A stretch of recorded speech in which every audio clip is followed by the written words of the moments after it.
In this video, I'm going to share with you exactly how you can double your salary after you get your foot in the door.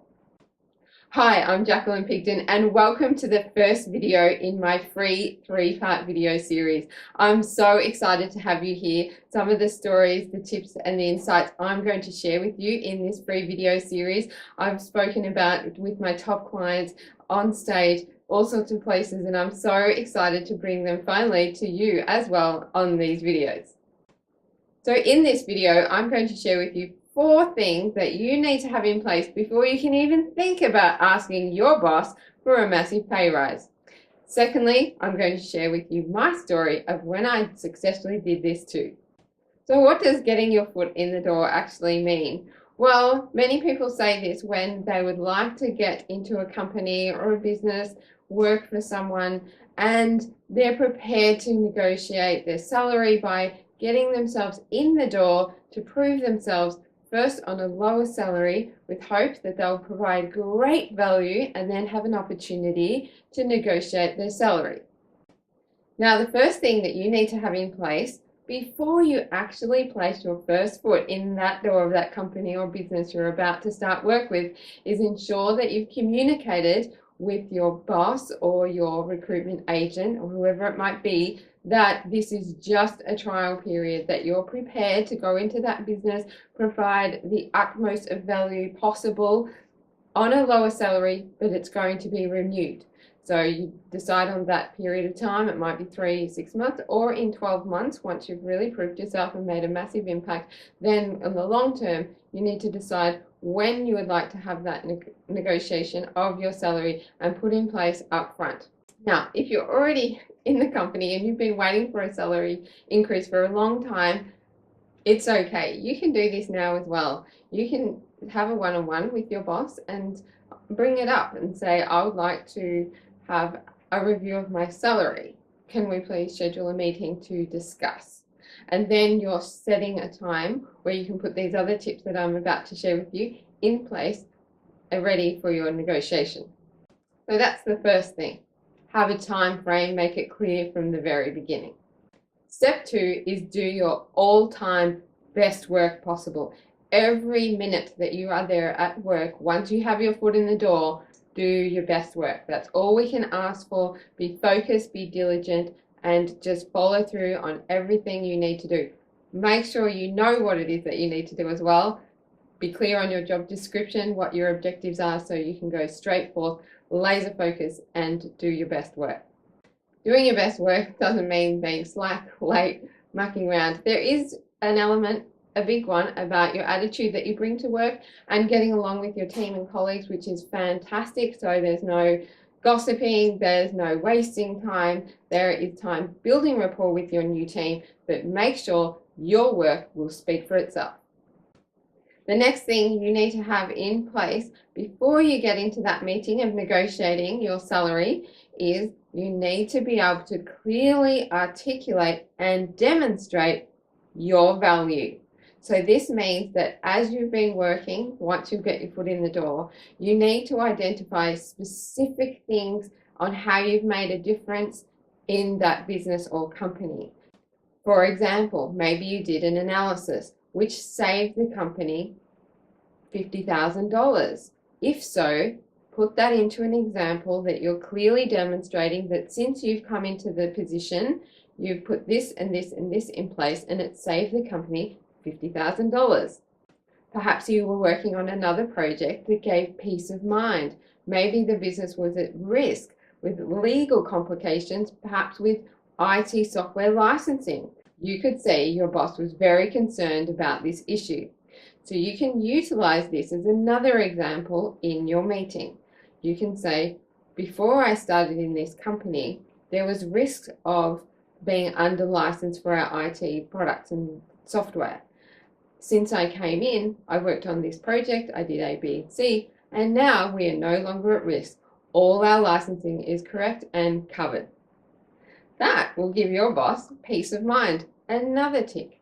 So instead of just going into your meeting and thinking, oh, I deserve to be paid more, you need to articulate it and put it to your boss to highlight and also remind them just how good a job you're doing and how valuable it is to the company. The next point on preparing for the meeting is thinking about how much you would like to get paid. So you need to go in there in advance of what you think you really want. Now remember, in life, if we don't ask, we won't get. So sometimes you might have to go straight in there and say, this is what I would like to receive as my new salary.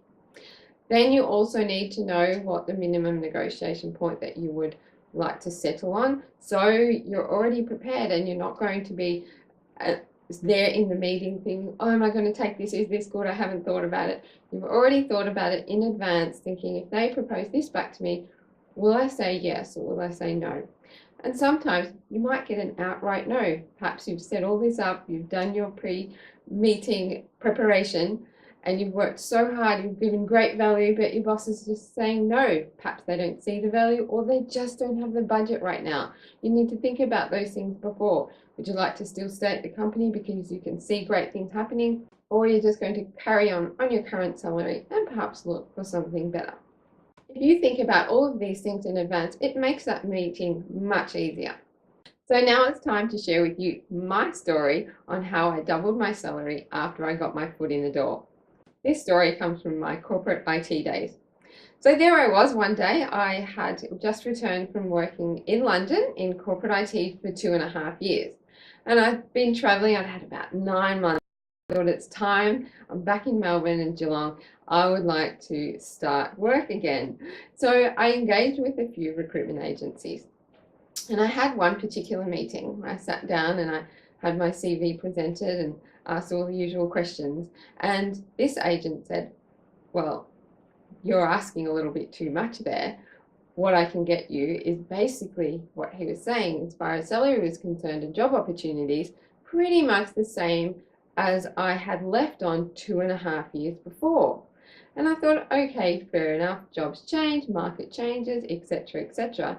But I thought that me who had left 2.5 years ago was a completely different person than I am now.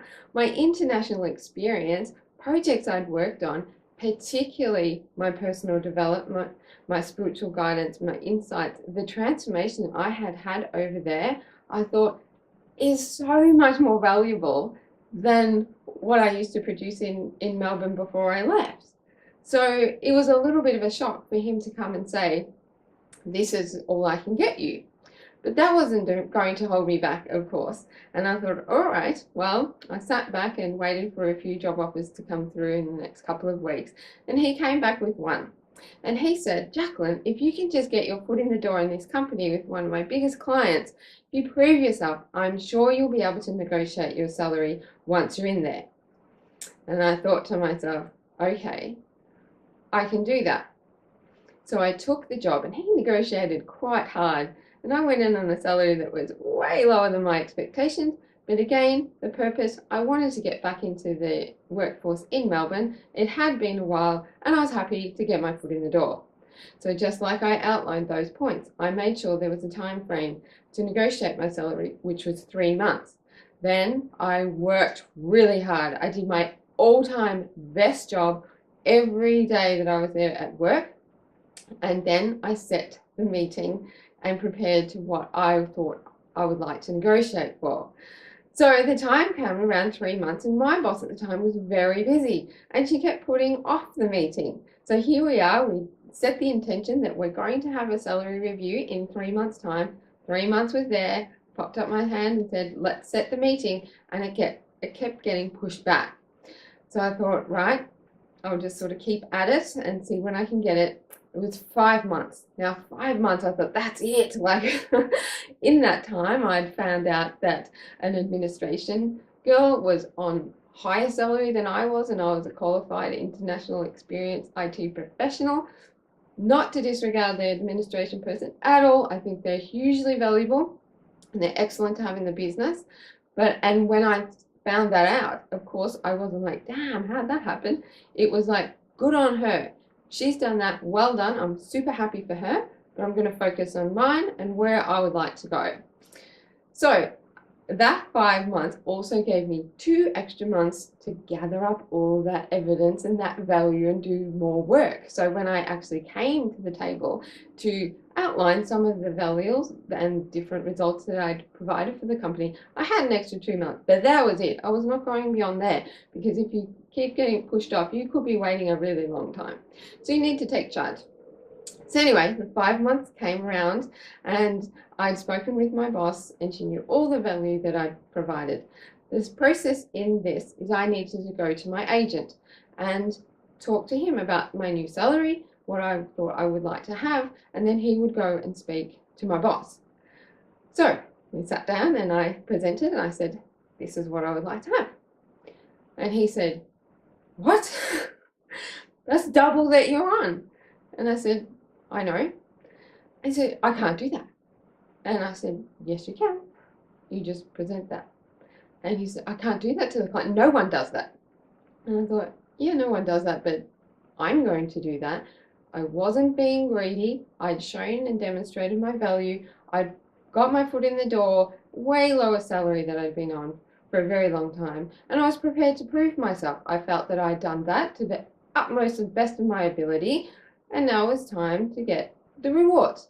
So he was like, no, Jacqueline, like, I can't do this. I said, yes, you can. I said, you make more money if I get more money. Well, yeah, but that's beside the point. I said, nope. And he said, well, how about half that? I'll go in half that. I said, no, I won't take the new contract if you go in at that salary. And he said, you're such a hard taskmaster. I said, it'll be fine. It'll be fine. I know it'll be fine. Just go and do it, and it's going to be perfect. And so anyway, I was like, all right, you're such a hard taskmaster. And the point that I would like to make here is not that I was being greedy or anything. Like I said, I'd shown my value, but I also knew that the perception of my agent didn't have the same perception or knowledge of my boss. And I knew my boss was very happy with my work. I knew I had gotten the results, and he didn't know of those. So in these situations, you can get into a point, you need to see the person and how they're seeing you. And I knew that he hadn't seen all the results and all the facts. So anyway, off he went.